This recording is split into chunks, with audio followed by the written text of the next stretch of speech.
আমাদের দেশে এটা খুব চাঞ্চল্যকর একটা মামলা ছিল।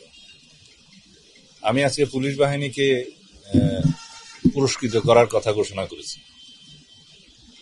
রামেসা হত্যার একটা বিষয়, তারপরে গোয়ালন্দ যে পুলিশের অত্যন্ত আন্তরিকতার সাথে যে দায়িত্ব পালন, তাতে অন্তত 50 ব্যক্তির প্রাণ বেঁচেছে। আর গজারিয়াতে একটা কিশোরী হত্যা ধর্ষণের পরে নদীতে ফেলে দিয়েছিল, কোনো ক্লু পাওয়া যাচ্ছিল না, সেটাও খুব সংক্ষিপ্ত সময়ের মধ্যে পুলিশ আসামি গ্রেপ্তার করে তদন্ত করে তারা স্বীকারোক্তিমূলক জবানবন্দি দিয়েছে আসামিরা। এই সমস্ত অগ্রগতিগুলো আমরা যেমন পুলিশকে পুরস্কৃত করব তাদের ভালো কাজের জন্য, তিরস্কারের সময় তিরস্কৃত। তবে এখনো পর্যন্ত যে অ্যাচিভমেন্ট পুলিশ বাহিনীর, এগুলো প্রশংসার দাবি রাখে। রামেসা হত্যা, ধর্ষণ এবং হত্যা, যে নৃশংস হত্যাকাণ্ড নিয়ে সারা দেশে একটা তুলপাড় অবস্থা সৃষ্টি হয়েছে। জনপ্রত্যাশা অনুযায়ী আমরা অত্যন্ত সংক্ষিপ্ত সময়ের মধ্যে দ্রুততার সাথে ডিএনএ, পোস্টমর্টম রিপোর্ট এবং চার্জশিট কোর্টে দাখিল করে আমরা খুব সংক্ষিপ্ত সময়ের মধ্যে এই বিচার কার্য পরিচালনায় সহযোগিতা করেছি। বিচার করেছে আদালত। আদালত এই ঈদের ছুটির মধ্যে তাদের ছুটি বাতিল করে বা জুডিশিয়াল যেটা লিভ আছে সেটা বাতিল করে কার্যক্রম পরিচালনা করেছে।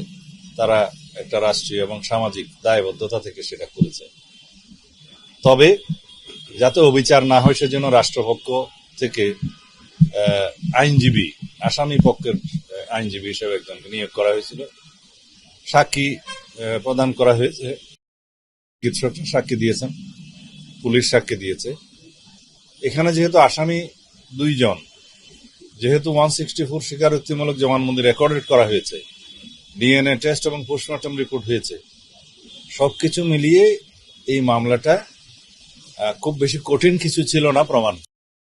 আমরা প্রমাণ করতে সক্ষম হয়েছি এবং আদালত ন্যায় বিচার করেছে, আসামিদের মৃত্যুদণ্ড দিয়েছে।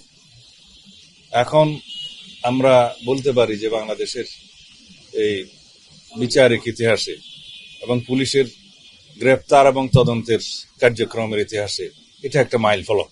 এভাবেই আমরা ইনশাআল্লাহ জনপ্রত্যাশা অনুযায়ী দেশে আইনের শাসন প্রতিষ্ঠা করতে চাই। আশা করি আমরা সকলের সহযোগিতা পাব। কার্যকরের বিষয়টা হচ্ছে, যখন মৃত্যুদণ্ড দেয়া হয় কাউকে, সেটা ডেথ রেফারেন্স হিসেবে হাইকোর্টে শুনানি করতে হয়। হাইকোর্টে এরকম ডেথ রেফারেন্সের সংখ্যা, যেগুলো ডেট অনুসারে শুনানি হয়, আগেরটা আগে পরেরটা পরে হিসেবে। তবে ব্যতিক্রম হিসেবে 2-1টা ঘটনা হয়েছে।